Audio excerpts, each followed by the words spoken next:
Evangelismo y testificación. Lección número 3. Dones espirituales para evangelizar y testificar. Hola querido. Mira, Dios es un Padre de amor maravilloso y compasivo. Al darnos la misión, no nos dio solamente la misión, nos dio también el método y nos equipó para el cumplimiento de la misión. No nos dijo simplemente id y predicad el Evangelio, sino que nos dio dones que nos ayudarían en el cumplimiento de esa misión. Eso es lo que afirma Pedro. Mira, en 1 de Pedro, capítulo 4, versículo 10, él dice lo siguiente: cada uno, según el don que ha recibido, ministrelo a los otros, como buenos administradores de la multiforme gracia de Dios. Veamos algunos pensamientos de este texto. En primer lugar, cada uno. En otras palabras, nadie puede quedar de fuera. Nadie se puede omitir o esconder su don. Nadie puede quedarse sin hacer nada bajo el pretexto de que él no recibió nada. Porque cada uno recibió algún don. Segundo pensamiento. Los dones son para que sean ministrados en favor de los otros.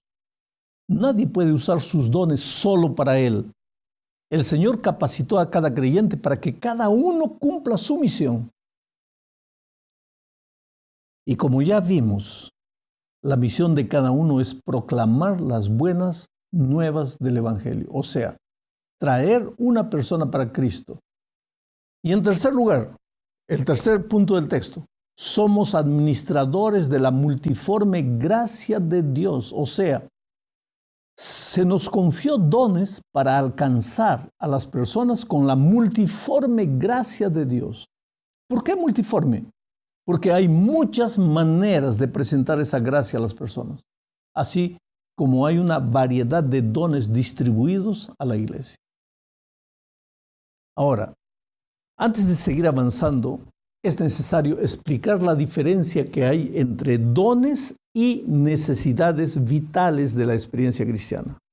Explico.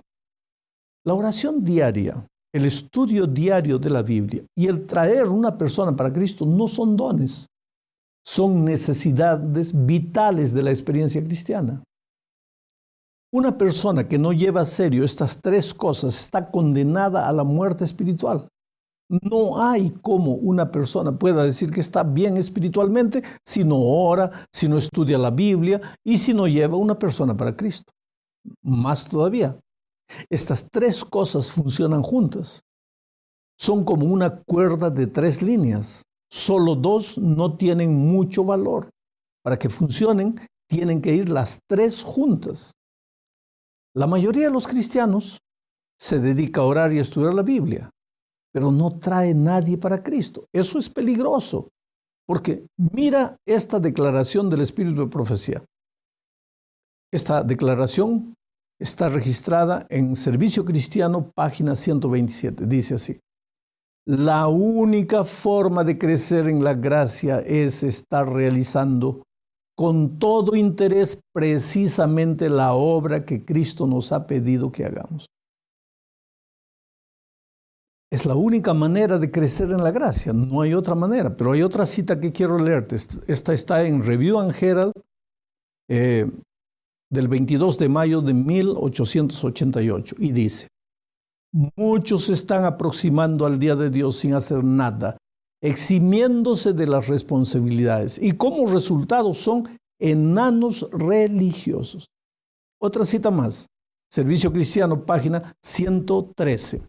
Dice: hay peligro para los que hacen poco o nada para Cristo. La gracia de Dios no permanecerá largo tiempo en el alma de aquel que, teniendo grandes privilegios y oportunidades, permanece en silencio. Por lo tanto, querido, está claro que el traer una persona para Cristo no es un don, es una necesidad espiritual. No hay manera de crecer sin hacerlo. ¿Y los dones? Los dones sirven para la adoración y el servicio en la iglesia, y pueden servir también para la testificación. Por ejemplo, el que recibió el don de evangelismo puede hacer evangelismo.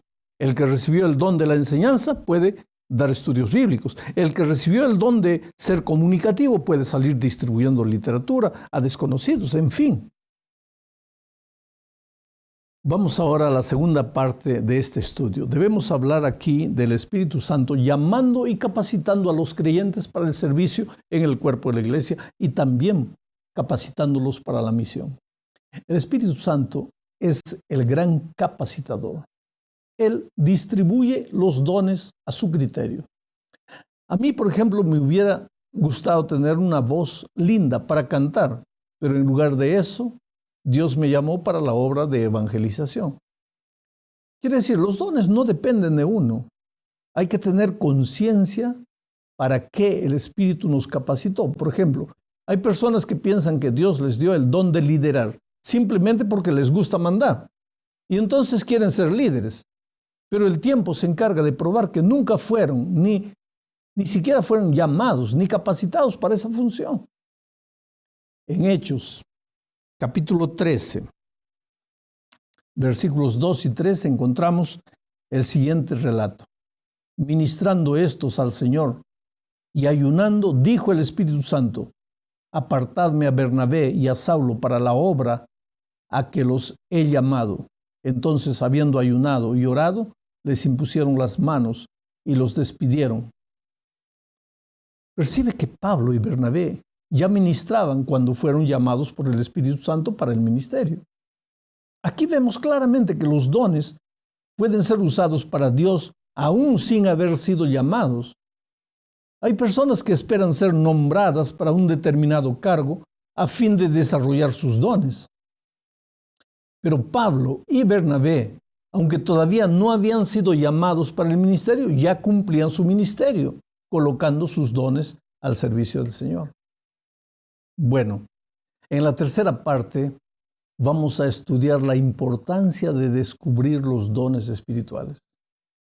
El descubrimiento de los dones espirituales se logra mediante el servicio a Dios.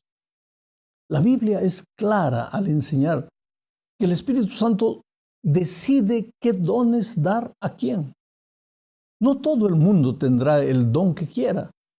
Pablo les dice a los creyentes de Corinto que si ellos van a aspirar a ciertos dones, deberían dejar de lado su fascinación por los dones espectaculares o llamativos, y en cambio desear los dones más edificantes, tales como profetizar, o sea, declarar la palabra de Dios para la edificación de otros.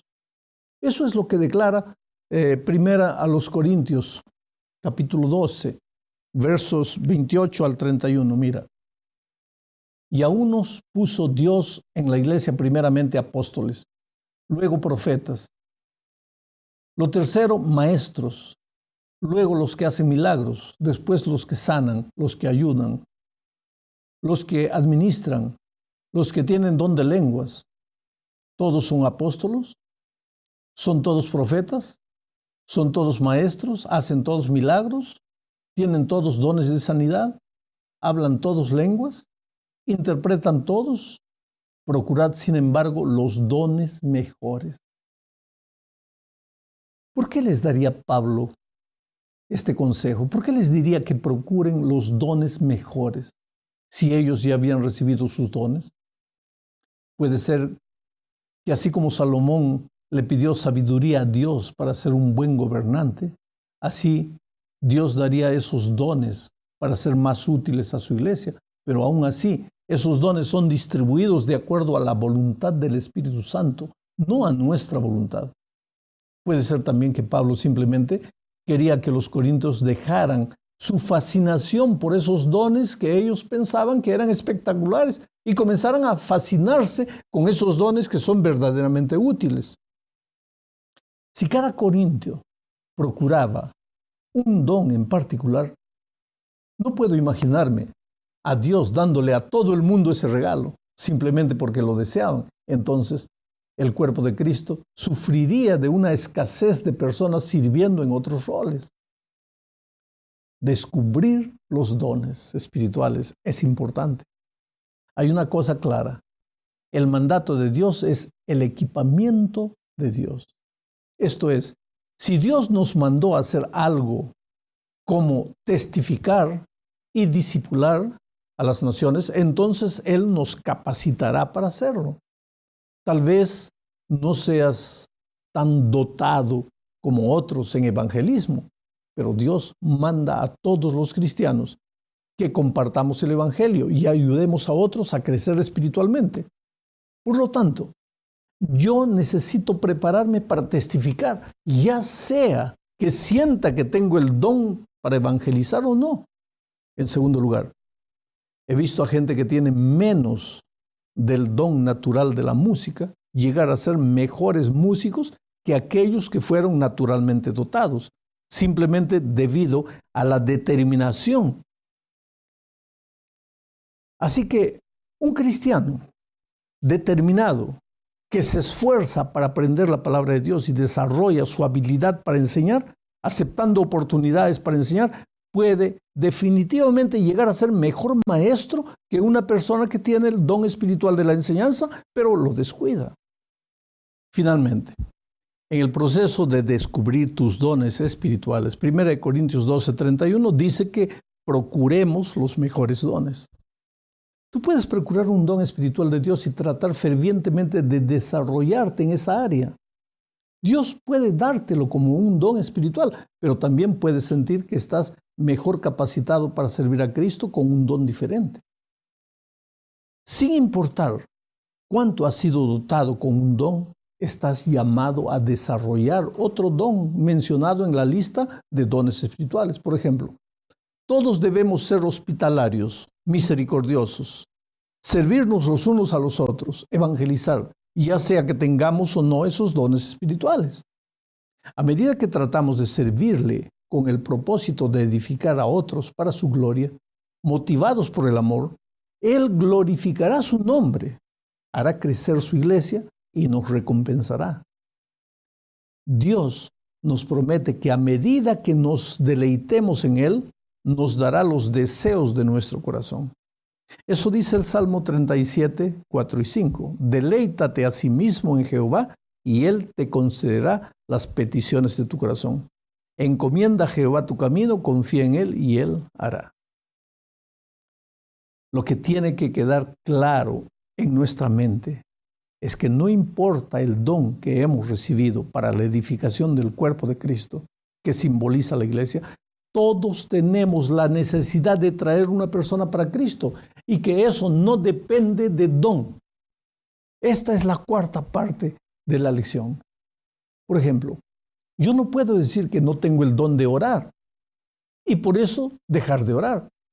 Porque si dejo de orar me muero en la vida espiritual. No puedo decir que no recibí el don de estudiar la Biblia, porque si no estudio la Biblia, me voy a morir. Y tampoco puedo decir que no recibí el don de traer una persona para Cristo, porque si no lo hago, voy a morir en la vida espiritual. Porque la oración diaria, el estudio diario de la Biblia y el traer una persona a Jesús no son dones, son necesidades espirituales. Claro que para traer una persona para Cristo, los dones que haya recibido me pueden ayudar. Pero independientemente de tener o no el don, necesito traer personas a Jesús a fin de crecer en la vida espiritual. Llegamos al fin de este estudio hablando de los dones espirituales y la responsabilidad del cristiano. Romanos 12, 1 Corintios 12 y Efesios 4. En estos 3 capítulos de la Biblia se habla de los dones espirituales. Ahora, es interesante que en estos 3 textos se mencionan los dones en el contexto del cuerpo de Cristo, o sea, de la iglesia. En un cuerpo, cada órgano tiene una función. Si un día el corazón o el pulmón o el riñón deciden parar de funcionar, van a comprometer toda la salud del cuerpo. Esto muestra la importancia del fiel cumplimiento de la responsabilidad individual. Todos somos importantes, independientemente del don que hayamos recibido. El otro día, durante un seminario, una ancianita me dijo, pastor, ¿Qué seré yo en el cuerpo de Cristo? Tal vez un pelito. ¿Un pelito? Ella quiso decir que no era importante. Pero querido, cada mañana cuando yo me veo en el espejo, yo contemplo la importancia de un pelito. Sí, todos somos importantes, aunque seamos pequeños. Pero hay un último pensamiento. Si formamos parte del cuerpo de Cristo, debemos desarrollar nuestros dones y servir al Señor a través de la iglesia organizada. El hecho de que Dios nos dio un don especial no es licencia para hacer las cosas independientes del cuerpo. Eso significa disciplina. Yo no puedo ir a cualquier lugar a la hora que quiero sin la autorización de los líderes de la iglesia en ese lugar. Eso es administrar con sabiduría el don de Dios. Si yo soy parte del cuerpo, pues tengo que moverme de acuerdo al cuerpo. No puedo hacer lo que quiero. Generalmente, personas que reciben muchos dones se sienten tentadas a usar esos dones fuera de la armonía del cuerpo. Y ahí entramos en un terreno peligroso. Que Dios te bendiga, querido. Tú eres maravilloso. Dios te ha dejado dones extraordinarios. A unos les ha dado 5, a otros 3, a otros 1, pero todos tenemos dones. Y lo poco o lo mucho que hemos recibido tiene que ser colocado al servicio de Dios y para terminar el cumplimiento de la misión. Que Dios te bendiga. Todos los derechos reservados. Pan de Vida Productions 2012.